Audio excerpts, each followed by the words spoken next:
afternoon. Welcome back to my TikTok page. This is Miss Henderson.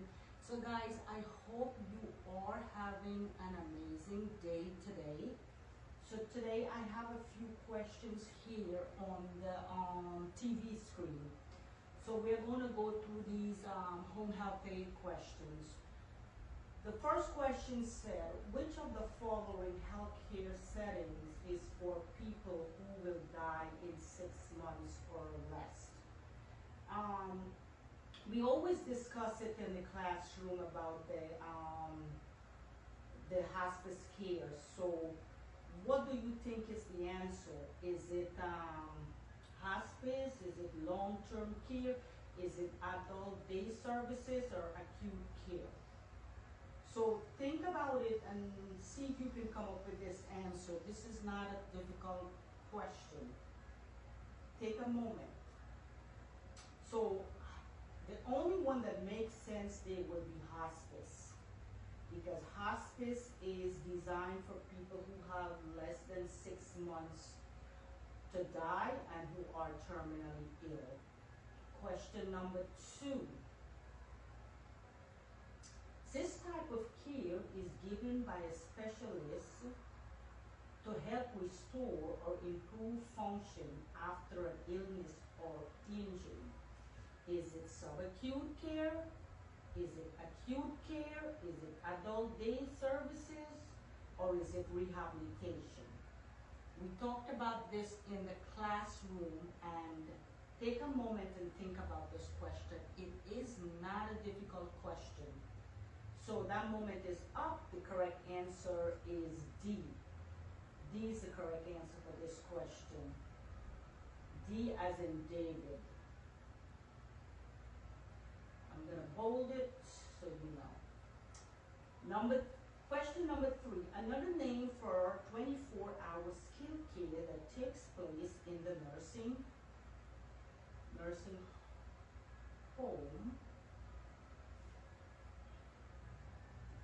nursing homes,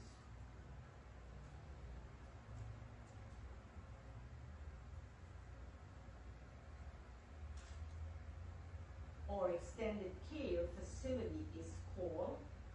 Is it hospice care? Is it long-term care facility? Is it assisted living care, or is it acute care? So this one is not a difficult question. The only one that makes sense there is a long-term care facility. That is called a nursing home. They provide care 24/7 for patients that are sick. So let's look at another question.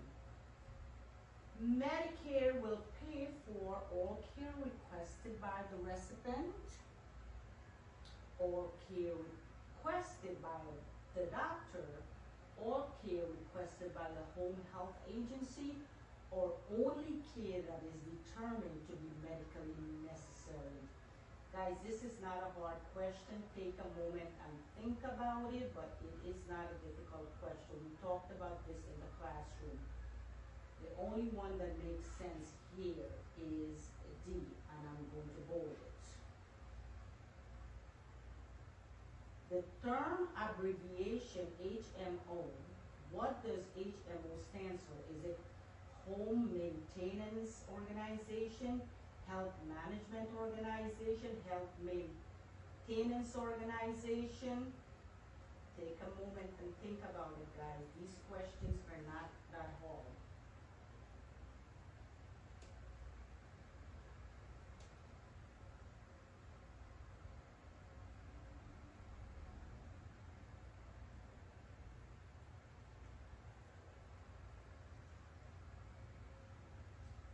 Or home medical or organization.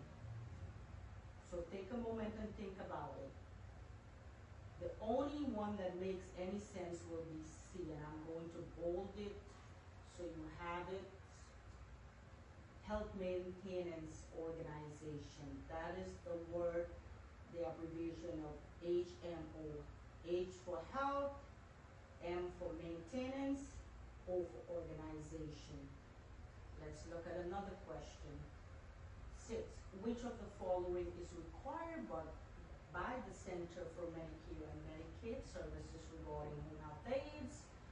Home health aides must complete 75 hours of training before they can work. Home health aides must receive a bachelor degree before they can work. Home health aides must complete 60 hours, or home health aides must be certified to give medications before they can work. So according to the Center of Medicare and Medicaid Services, a home health aide must complete 75 hours of in-class training before they can work.